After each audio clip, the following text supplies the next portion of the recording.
ఏంటి ఒసయ్యా రాక్షసినా? అమ్మమ్మో రే నీ అబ్బా, ఎంత ధైర్యంరా నీకు? నన్నే అన్నేసి మాటలంటావా? ఆగు నీ పని చెప్తా అంటూ పక్కనే ఉన్న బండరాయి వాడి మీదకెత్తింది. తననే సూటిగా చూస్తున్నాడు లక్ష్.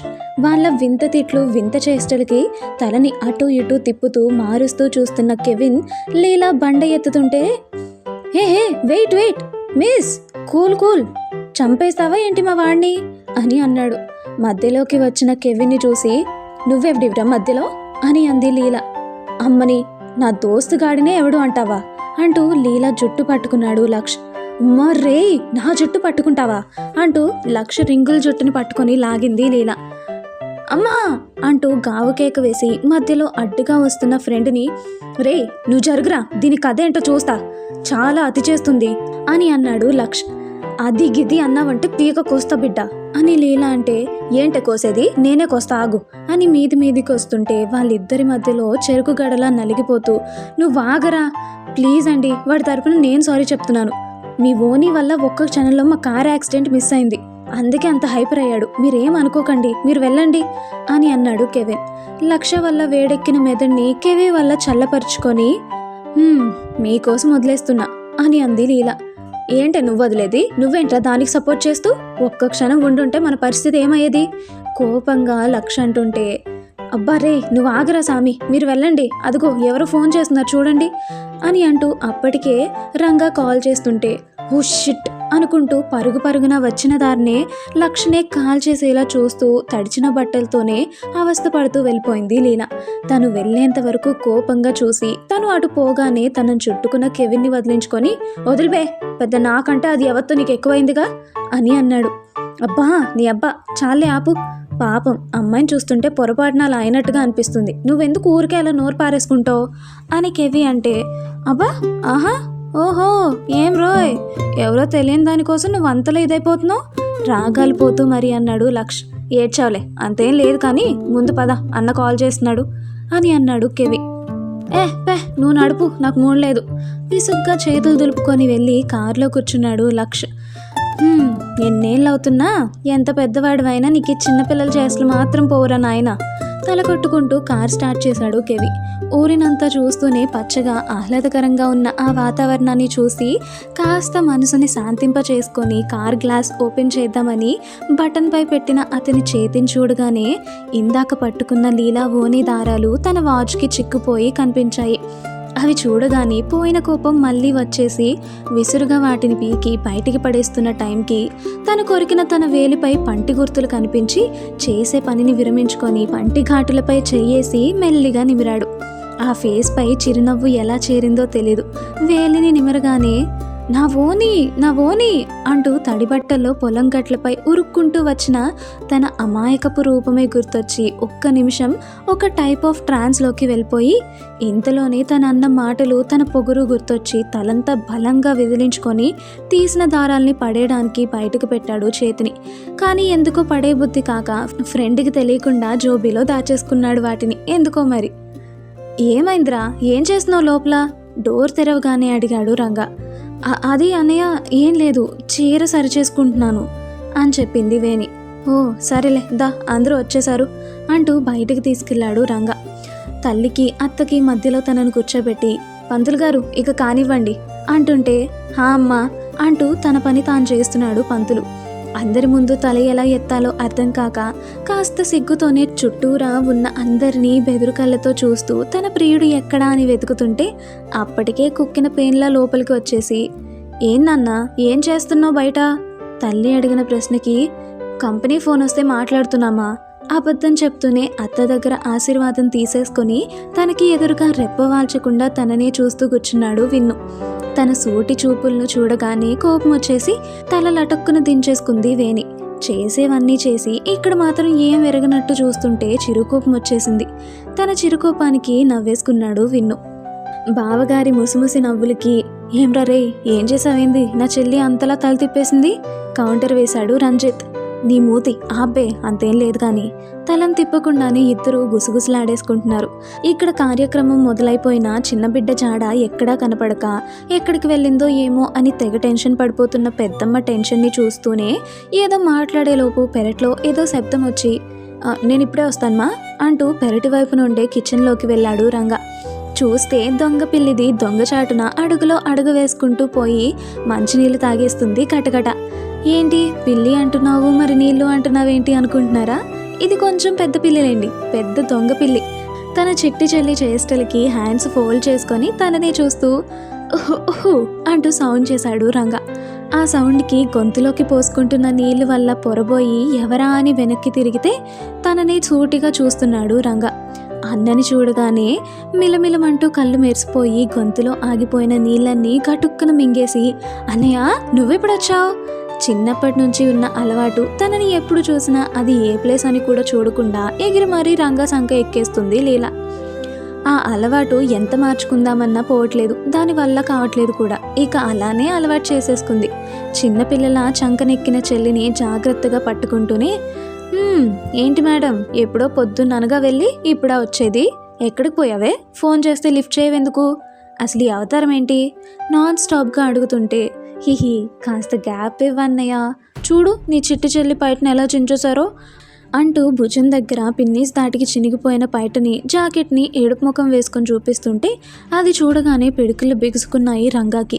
అలానే ఎత్తుకొని తనని స్టవ్ బండపై కూర్చోబెట్టి ఎవడ్రా వాడు నా చెల్లి మీద చెయ్యేస్తాడా? ఎవడు ఆ అబ్బులుగాడేనా? దోసిట్లో దాని ముఖాన్ని పట్టుకొని రౌద్రపు కళ్ళతో అడిగాడు రంగా. కాదన్నయ్య, ఆ దొంగ ముఖాలు మనీ సీతారాణి అవే చేశాయులా అమాయకంగా చెప్పింది. చెల్లిపై ఎవడో మగాడి చేయి పడిందేమో అన్న కోపంతో ఎరుపెక్కిన కళ్ళు అమ్మాయిలు అని తెలిసి కాస్త ఎరుపు వర్ణాన్ని సడలించాయి. కానీ కోపం మాత్రం పోలేదు. తన కోపపు కళ్ళను చూసి అన్నా అమ్మ చెప్పగానే మామిడి తోటకు పోయానా అంటూ తోటలో జరిగిన సంఘటన అంతా చెప్పడం మొదలుపెట్టింది. పొలం అంతా పరిగెత్తించేస్తూ ఇష్టం వచ్చినట్టు కొట్టేస్తున్న లీలా దెబ్బలకి కుయ్యో మొర్రో అనుకుంటూ వీపులన్నీ రుద్దుకుంటూనే పరిగెడుతున్న టైంకి మనీది దొంగచాటున వెనక నుంచి వచ్చేసి విసురుగా లీలా పైటని లాగేసి గాల్లోకి విసిరేసి ఆ పక్కనే ఉన్న కొలంలోకి తనను తోసేసి పరుగున తప్పించుకున్నారు ముగ్గురు. అస్సలు ఊహించని ఆ ప్రక్రియకి బొమ్మల నిండా నీట మునిగి తప్పున పైకి లేచి ఉసే నీ అమ్మ నేను బయటకు వచ్చాక చెప్తానే నీ పని అని లీలా అంటే పీకినవులే ముందు నీ ఓని గాల్లో పల్లె పతంగా అవుతుంది, పోయి దాని సంగతి చూసుకో. నిన్ను ఈ అవతారంలో ఎవరైనా చూస్తే రేపటికల్లా కుక్కలు చింపిన విస్తరాకు అవుతావు, ముందే చాలా సెక్సీగా ఉంటావు కదా పోపో అంటూ కొవ్వు పట్టిన దానిలా ఇష్టం వచ్చినట్టు వాగేసి పరుగందుకుంది మణి. దాని మాటలకి నడినెత్తికి కోపం పాకుతున్నా అక్క ఎంతో ప్రేమగా కొనిచ్చిన పైట గాలిలో ఎగిరిపోతుంటే తన అవతారాన్ని చూసుకొని అతి కష్టం మీద బయటకు వచ్చేసి ఎవరో చూడకుండా బయట వైపుకి పరుగందుకుంది. ఇది అన్నయ్య జరిగింది అప్పటి వరకు చెప్పింది. లక్ష్తో జరిగిన గొడవ చెప్పలేదు. అక్కడ జరిగిన దానిలో తన తప్పే ఉంది అని మనసు చెప్తున్నా మన పాప ఒప్పుకోదుగా, అందుకే మెదడు అక్కడి వరకే చెప్పనిచ్చింది. క్షణం పాటు ఎరుపు వర్ణాన్ని పోగొట్టుకున్న అతని కళ్ళు ఈసారి భగభగమంటూ నిప్పులు కక్కేసింది తన చెల్లిని అంతలా అవమానించినందుకు. తన కోపం చూసి ప్రేమగా అతని బుగ్గపై ఒక ముద్దు పెట్టి అన్నలు ఇప్పుడు దాని సంగతి వదిలే ముందు పోదాం పదా అక్క అంటుంటేనే రే నాన్న లోపల ఏం చేస్తున్నావురా అంటూ పిలుస్తున్న రాఘవి గొంతు వినపడి తన కోపాన్ని చిన్నగా అదుపులో పెట్టుకుంటూ సరే బేబీ నువ్వు త్వరగా రెడీ అయ్యిరా, మేము ఎదురు చూస్తూ ఉంటాం. చెల్లిని కిందకి దించేసి ప్రేమగా నుదుటిన ముద్దు పెట్టేసి బయటకు వెళ్ళిపోయాడు రంగా. ఇప్పుడు అక్కడి నుంచి తన రూమ్కి ఎలా వెళ్ళాలా అని తెగ ప్లాన్స్ వేసేసుకుంటుంది పాప. కారణం తన రూమ్కి వెళ్ళాలంటే ఖచ్చితంగా హాల్ని క్రాస్ చేసుకునే వెళ్ళాలి. చూస్తే అందరూ హాల్లోనే ఉన్నారు. మరి ఆ మట్టి బుర్రతో చించి చించి చించి ఏ దారి తోచక ఒక్క క్షణం మెరుపు తీగ గుర్తుకు రాగానే ఈవిల్ స్మైల్ ఒకటి పెదవులపై చేరి మెల్లిగా డోర్ దగ్గరికి వచ్చేసి బయటికి తొంగి చూసి మెరుపు కంటే వేగంగా అవతలి వైపుకి ఉండే తన రూమ్లోకి సర్రున వెళ్ళిపోయింది లీల. సరిగ్గా ఆ సమయానికే ఇంటికి చేరుకున్న లక్ష్ అలాగే కెవి అన్న పక్కన కూర్చుంటూ ఒక్క క్షణం వాళ్ళు చూస్తుంది నిజమేనా లేక వాళ్ళ భ్రమణ అన్న రీతిలో వాళ్ళ కళ్ళు అక్కడికక్కడే ఆగిపోయాయి. మెల్లిగా వెనక్కి వాలుతూ రే అది నీకు కనిపించిందా నోటికి చేతిని అడ్డు పెట్టుకుంటూనే అడిగాడు లక్ష్. ఫ్రెండ్ మాటలకి తను చూసింది నిజమో కాదో అన్న దిగ్భ్రాంతిలో ఉన్న కేవి ఒక్క క్షణం ఆశ్చర్యపోయి హారా తనలానే ఉంది, ఇంతకీ తనేనా కాదా అన్న డౌట్ కేవింది.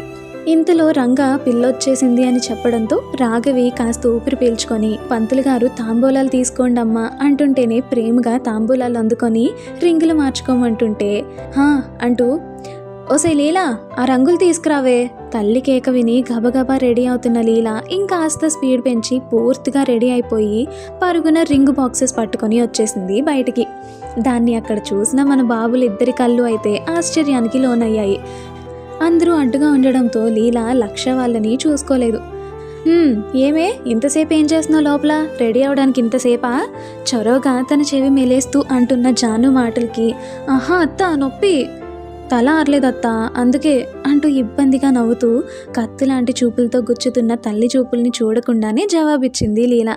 తన పిలుపు విన్న కెవిన్ ఆహా రే ఈ పిల్ల నీకు వరసనే అనుకుంటారా? ఆంటీని అత్త అంటుంది అంటే వేణి వదిన చెల్లేమో, అంటే నీకు మరదల్. ఆహా ఇక ఆడేసుకో కాట అన్నాడు కెవి. అప్పటికే విషయం అర్థమైన లక్కీ కన్నింగా ఒక నవ్వు నవ్వుతూనే తన దృష్టిని పూర్తిగా లీలాపైనే ఉంచేశాడు. అందరి ఆశీర్వాదాల నడుమ ఒకరిని ఒకరు ప్రేమగా చూసుకుంటూ రింగ్స్ ఎక్స్చేంజ్ చేసుకున్నారు పెద్ద జంట. వాళ్ళిద్దరి మధ్యలో కోతిలా గెంతులు వేస్తూ అల్లరి చేస్తున్న లీలా వైపే చిన్నగా నవ్వుతూ చూస్తూ అప్పుడే డ్రెస్ కూడా మార్చేసుకొని నీలం రంగు లంగా జాకెట్కి పింక్ కలర్ ఓనీలో ముద్దబంతి పువ్వులా ఎంతో ముద్దుగా కనిపిస్తున్న తన మరదల పిల్లనే చూస్తున్నాడు లక్ష్.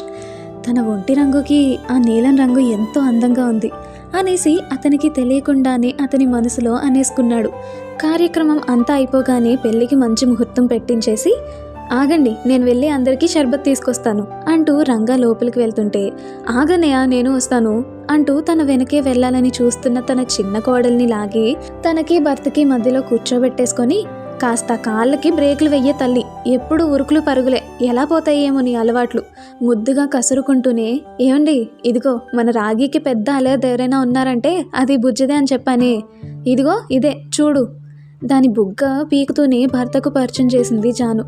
అబ్బా అత్త ఎంత గట్టి చెయ్యి మామా, అసలు నువ్వు ఈ అత్తతో ఎలా వేగుతున్నావు చూడు ఎలా పీకేస్తుందో అని అంది లీలా.